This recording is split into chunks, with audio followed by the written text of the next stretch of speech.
bir belə meydan ola, indici fürsət sənindir, qəddimə fərman ola, aman.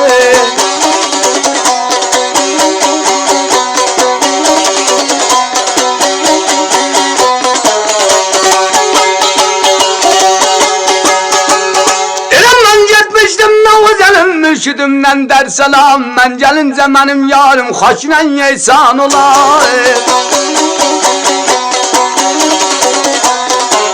Bu yer mənə yar olar, dünya mənə dar olar. Bu yarsız yaram sağalmaz, təbibin loğman olar, aman.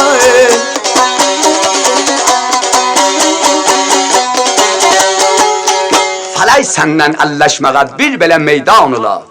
İndiki fürsət sənindir, qəddimə fərman ola.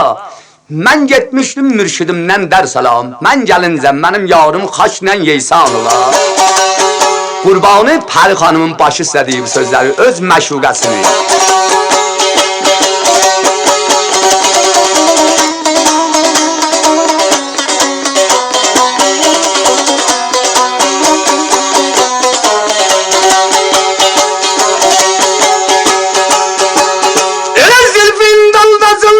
Bir zaman yatmalı cerayı, tabutun selbağası külçeven etmek cerayı.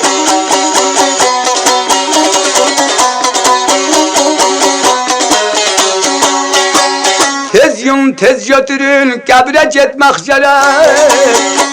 Bari xudamdan istərəm onun yeri, səndədir izvan olar.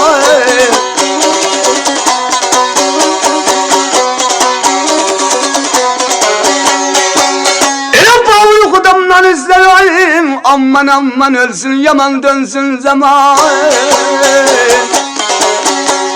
Onun yeri cennet rizvan olar.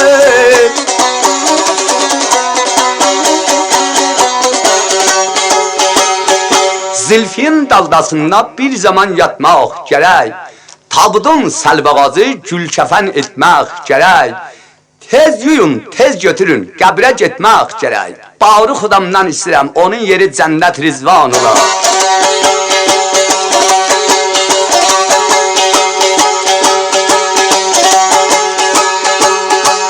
Elə bir baba girənməsən, girib zeyran eyləmək. Bir göylə ərənməsən, yıqıb vəlan eyləmək.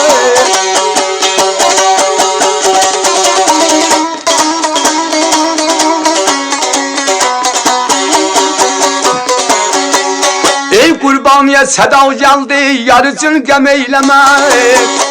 İlahının yazgısıdır, çoxlara nişan olar.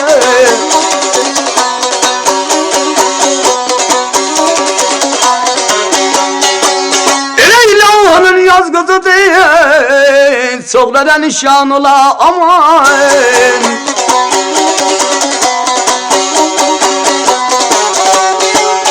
Bir bağa girənməsən, girib seyran eyləmə. Bir göylü hörənməsən, yıxıb veran eyləmə. Qurbaniyə səda gəldi, yar üçün qəm eyləmə. İlahının yazgısıdır, çoxlara nişan olar.